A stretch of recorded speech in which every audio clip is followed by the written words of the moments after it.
Good morning, everybody. Happy Thursday, second to last day of 2021. Today, I am talking about the number one thing I do for back problems. Let me interrupt. For anybody who doesn't know, that's Levi. He decided I am talking too much and he's going to go nap somewhere else.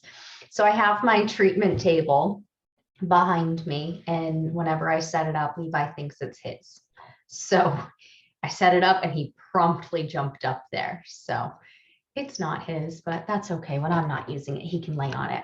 Anyway, today's topic is the number one thing I do for back problems. So I spoke recently about how you shouldn't just do stretching for back problems, because that won't solve your problem. It'll help a little bit, but it won't solve your problem. So today I'm sharing what to do instead. Now, of course, there are lots of different things to do, but if you're only going to do one thing, do this one.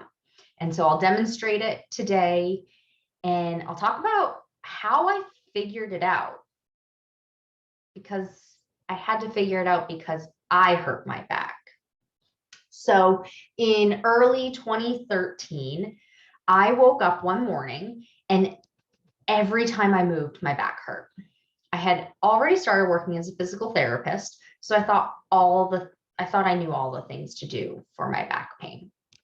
And I tried them all. I tried ice, I tried heat, I tried baths, I tried prescription pills, stretches, walking, not sitting longer than 30 minutes, sleeping on my side with a pillow between my legs.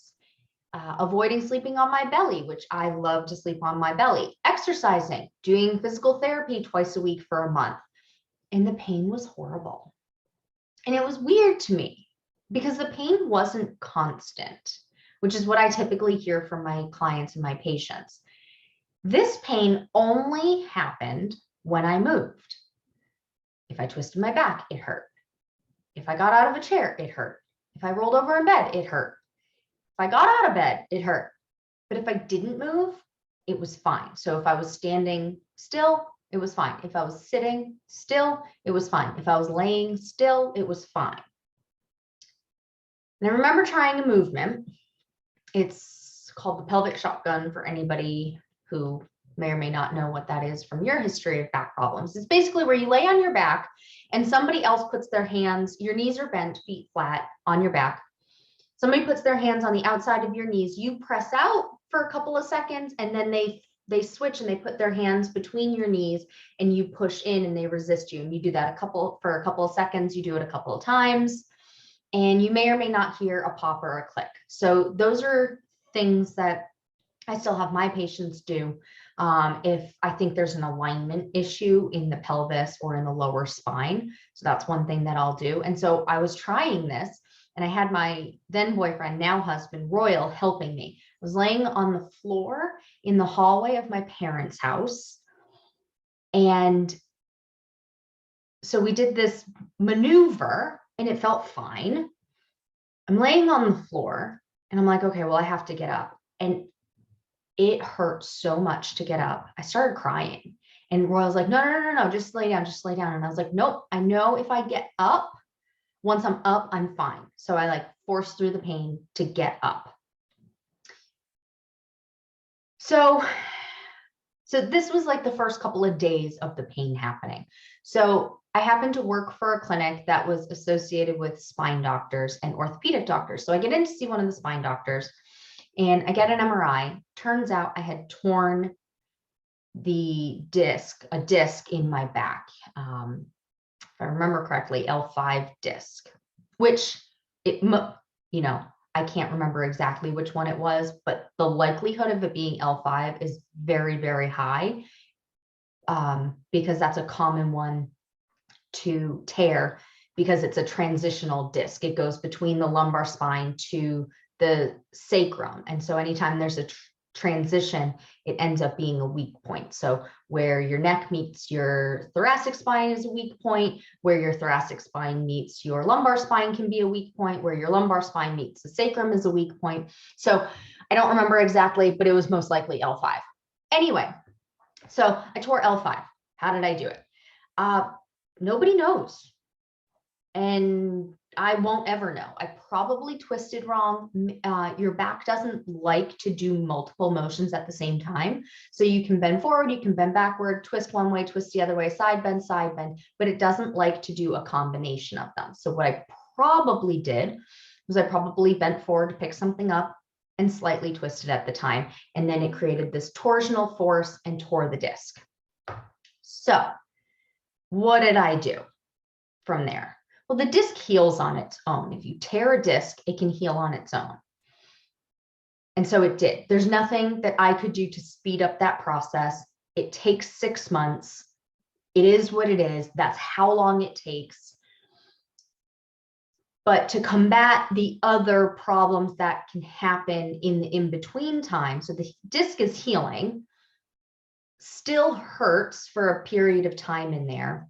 So if I just lay down and don't do anything, I'm going to get weaker. I'm going to get tight muscles, weak muscles, tight muscles. My endurance is going to be crap. So I need to keep moving and exercising to keep things strong. And so I had just started as a physical therapist the year before. So it's still relatively new. So I'm researching all these things. What can I do? What can I do? What can I do?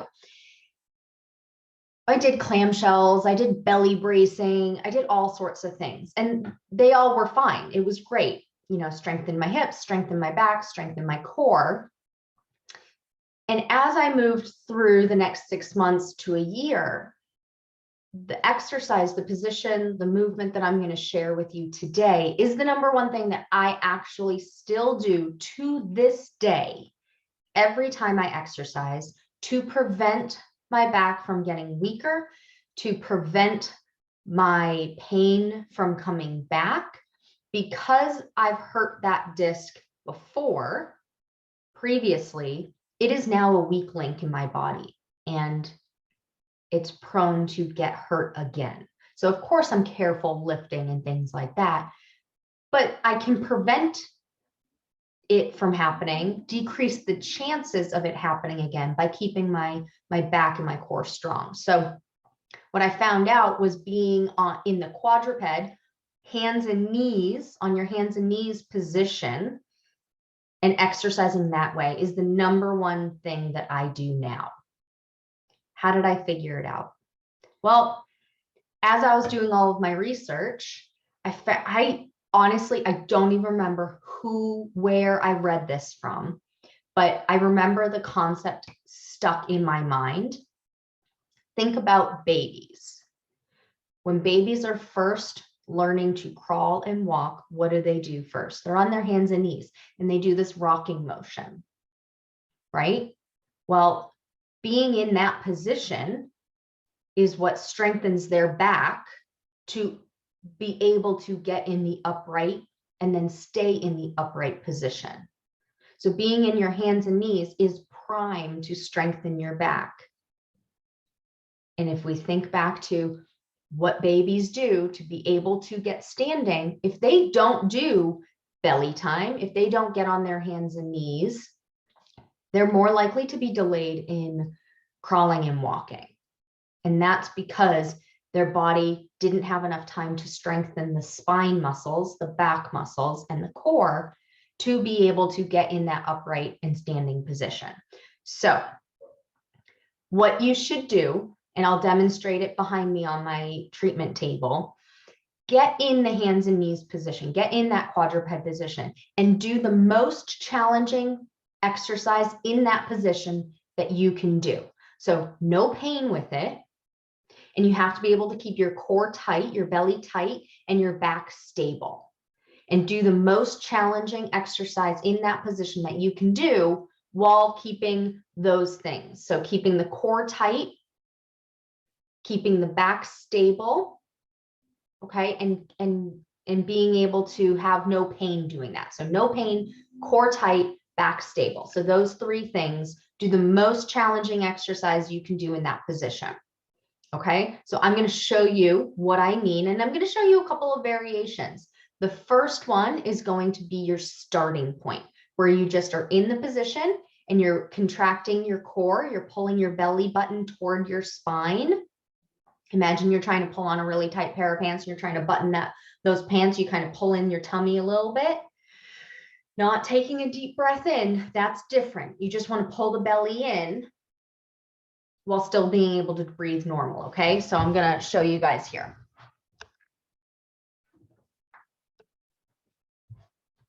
Okay.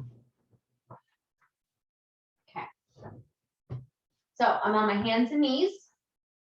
My hands are immediately underneath my shoulder and my knees are immediately underneath my hip. Levi might join me up here. He just came back in. Okay. So now I'm nice and relaxed, and then I'm going to pull in my belly button. And actually it might be kind of hard to see. So I'm going to roll this up so you can see my tank top. So belly relaxed, belly up. Yeah, you can see that better. Okay. So head forward and down, pull the belly button in. Keep breathing normally. So you should be able to still have a conversation with somebody. So notice I still have my belly tight, but I am able to talk to you.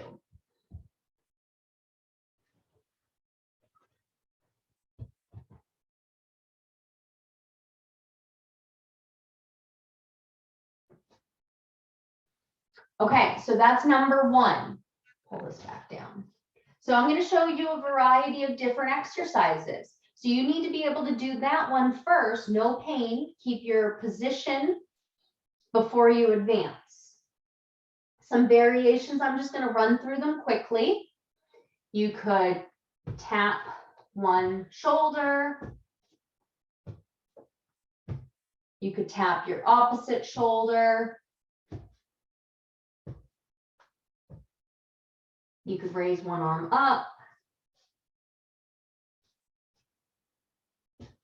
Now, of course, do this on both sides. You could alternate tapping shoulders. That's a more advanced form. You could alternate tapping opposite shoulders. You could alternate arm movements.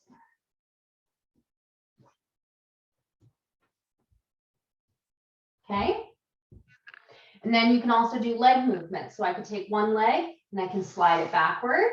Notice it's still on the ground. My back is stable. I'm not wiggling. So what I mean by back stable is if my back wasn't stable, I'd be shifting way over. I'd be leaning. Notice my elbow bent over here. Or I'd twist down. So you should be able to keep a cup of water on your back. Slide one leg out. I can lift the leg and slide it back. Now it's in the air. I can do fire hydrants. You can alternate sliding. You can alternate kicking.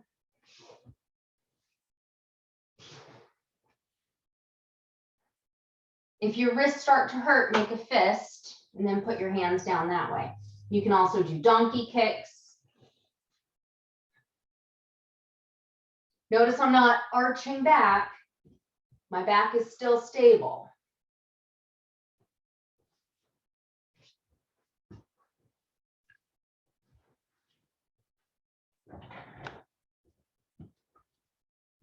Okay, so that is the number one thing that I recommend people do for back problems. Get in hands and knees position and do the most challenging exercise with no pain, keeping your core tight and not rocking your back. So keeping your back stable. No pain, core tight, back stable.